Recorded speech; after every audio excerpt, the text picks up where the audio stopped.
Kupiłem BMW, ale moje BMW było bez gmoli, a w Boxerze uważam, że gmole są konieczne, dlatego przez zimę poszukałem sobie jakieś lepsze firmowe, 1400 zł, no to już jest poważny koszt. Plastikowe osłony, które kosztują 600 tak naprawdę, no to nie to samo. No, co tu zrobić? Może być jeszcze takie osłony metalowe na doły cylindrów. 1200 zł to też jest poważny koszt. No, BMW będziesz miał wydatki. Zajrzałem na stronę z oryginalnymi częściami. Pałąk ochronny, jak to BMW nazywa, gmole oryginalne, fabryczne, koniec produkcji, czyli szukanie używanych, no to bez sensu jest, tak nie znajdę. Oryginalne, ale no takie na doły cylindrów to też widzę, że nic z tego nie będzie, bo 600 zł. AliExpress, no tutaj ceny całkiem atrakcyjne, natomiast no nie wiem jaka jest jakość tego. Podobno w internetach mówią, że dobra. Obejrzałem, zastanowiłem się, 300 zł prawie plus wysyłka i wyjdzie 400 czy 500 zł.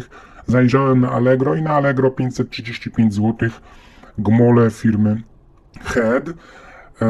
Czarne albo srebrne. Wybrałem czarne, ponieważ te srebrne to po prostu lakierowane proszkowo.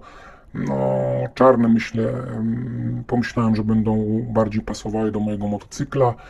No, poczytałem, pasuje do mojego motocykla, no to kupujemy, no i przyszły. No i zanim założyłem, no to tak, poprzedni właściciel położył motocykl parkingowo na prawą stronę, jest ślad, a ja niestety położyłem, zanim zamontowałem gumolę, na prawą stronę i też jest ślad, właściwie drugi ślad po poprzedniej właścicielu. To są gąbki, o których za chwilę powiem. Tutaj rzeczy, które zgromadziłem zanim montowałem, zabrałem się do montażu. Tak naprawdę nie ma tu żadnych szczególnych historii, jakichś specjalistycznych. No i kilka imbusów, chyba 3, dobra grzechotka, instrukcja obsługi. No i teraz tak, te gmole składają się tak naprawdę z 3 podstawowych części. Prawy, lewy gmol i poprzeczka, które je łączy, no i śruby, które to łączą. No i na dole tam są do gmoli przykręcane różne tulejki. Instrukcja pokazuje jak, co i można spędzić pół dnia na jej analizie. Warto ją przeczytać, obejrzeć, spróbować skręcić to na sucho, nie na motocyklu, zrozumieć jak to wszystko działa. Ja zrobiłem tak, że przeczytałem sobie i później poznaczałem sobie takimi kartyczkami części, głównie tulejki 4 tulejki, śruby, do którego pasują, bo każde są inne i później przy montażu może być kłopot. Książka po angielsku nie przydała mi się, ale warto, żebyście ją mieli. Kupiłem smar grafitowy, tego nie miałem, to się smaruje gwinty przed montażem. A tak naprawdę obok są śruby po prawej stronie. To są śruby, które wykręcić trzeba z motocykla i żeby je wykręcić z tego miejsca tutaj, no to niestety trzeba mieć torx odpowiedni. Ja ten torx sobie kupiłem w Leroy Merlin, zdaje się, albo w Obi, już nie pamiętam. Kupiłem też drugi, bo nie wiedziałem dokładnie jaki rozmiar. 2 dyszki za 1. Tak to wygląda. Gmole wyglądają już po montażu. Uważam, że wyglądają fajnie. Instrukcja obsługi. No naprawdę, słuchajcie, warto ją przeczytać, natomiast jest w niej coś, co jest bez sensu, to znaczy instrukcja zaleca odkręcenie przewodu olejowego, o tym za chwilę. Tak motocykl prezentuje się już po całej operacji, po przykręceniu gmoli. Uważam, że jak na produkt, który kosztuje 5 stówek, to nie ma się tutaj co zastanawiać, nawet gdyby miały być raz wyrzucone po pierwszym położeniu, to się opłaca. To jest montaż górny. Tutaj jest ten przewód, o którym mówi instrukcja, że należy go odkręcić. Nie widzę potrzeby, ale może nie jestem inżynierem. No tutaj jest problem, dlatego że tutaj tą tulejkę musiałem spiłować, mechanik mi o tym mówił, nie da się inaczej tego zrobić. Nie da się tego zakręcić, nie było możliwości w moim konkretnym motocyklu, może w innych jest inaczej. Spiłowałem szlifierką kątową, zakręciłem, przydałoby się, żebym to pomalował. Tu są te tulejki, o których mówiłem.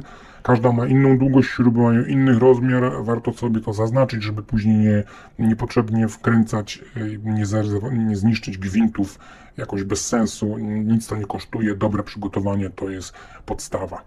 Tutaj są już gumole zamontowane bez gąbek ochronnych. Tutaj jest lewa strona. Lewa strona, patrząc w stronę lampy motocykla do przodu, jakbyśmy jechali. Te tulejki między gmolem a motocyklem to są te, o których mówiłem. Każda ma inną rozmiar. Śruby, zwykłe torksy, można grzechotką, nie ma problemu. Otwory są, jest to intuicyjne. Nie ma jakiegoś problemu ze zrozumieniem tego. Myślę, że skoro ja sobie z tym poradziłem, to każdy z Was sobie z tym również poradzi. Montaż górny, 4 śruby, montaż dolny, 4 śruby i tak naprawdę tyle.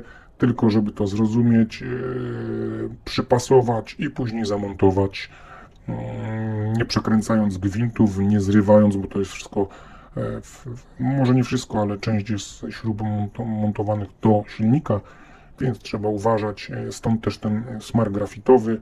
Poprzeczka nad chłodnicą, która tak naprawdę była powodem tego, że nie zamontował mi tego mechanik. Nie zamontował mi dlatego, że stwierdził, że te gmole nie pasują. Tutaj są te gąbki i ja je zdjąłem po tym, jak kupiłem gmole, ale nie zdejmujcie ich. A tutaj widzicie poprzeczkę i nad poprzeczką to jest chłodnica i nad poprzeczką jest ten srebrny, złotawy element, to jest amortyzator skrętu, który był powodem niezamontowania tego przez mechanika. Mechanik twierdził, że nie da się zamontować, bo to będzie haczyć. Zamontowałem, okazuje się, że jest ok. Zresztą sprawdziłem to na zdjęciach, też jest ok. Tu jeszcze raz dół, śruby, zwykły torksy, wykręca się oryginalną, jedną, tą od strony tylnego koła, a tutaj amortyzator skrętu, on rzeczywiście dotyka, natomiast on jest ruchomy i przy skręceniu kierownicy, to ja to spróbuję tutaj tak pokazać Wam, on się wysuwa, ale ostatecznie nawet w maksymalnym położeniu nie dotyka i nie ogranicza w żaden sposób gmol tego ruchu, tego urządzenia, zakresu tego amortyzatora, on się rusza, no i tak naprawdę jest ok. I tyle, nie ma się co przejmować, chociaż szukałem na forum, czytałem, zastanawiałem się. Jest ok. Tu są te gąbki, nie zdejmujcie ich po tym, jak kupicie gmole, montujcie razem z nimi, później trzeba to zakładać. To jest zawsze ochrona jakaś przed stuknięciem, jakimś zarysowaniem. Tutaj są zgromadzone przeze mnie klucze, nie ma tu żadnej filozofii, zwykłe klucze, amortyzator przeklęty tak naprawdę. Montaż jest prosty, myślę, że w pół godziny, może w godzinę, może w półtorej to można zrobić. Na spokojnie, przygotowując się, ja rozłożyłem sobie, jak widzicie, jakieś szmaty, żeby nie siedzieć na ziemi, żeby wszystko nie było, żeby nic nie ubrudzić jakimś piachem, jakimś dziadostwem. Pełna kultura, chociaż nie mam tej kultury mechanicznej jakoś szczególnie w sobie głęboko zakorzenionej. Tu, jak widzicie, właśnie z gąbkami, tak najlepiej montować, bez problemu zabezpieczacie motocykl, a tak wygląda efekt finalny od czoła. Myślę, że czarne gmole do czarnego motocykla pasują jak ulał. Za 500 naprawdę ten element myślę, że warto kupić. Dzięki za oglądanie, subskrybujcie kanał, postaram się wrzucić coś o tym, ile wydałem na pierwszy serwis, co obiecywałem Wam wcześniej.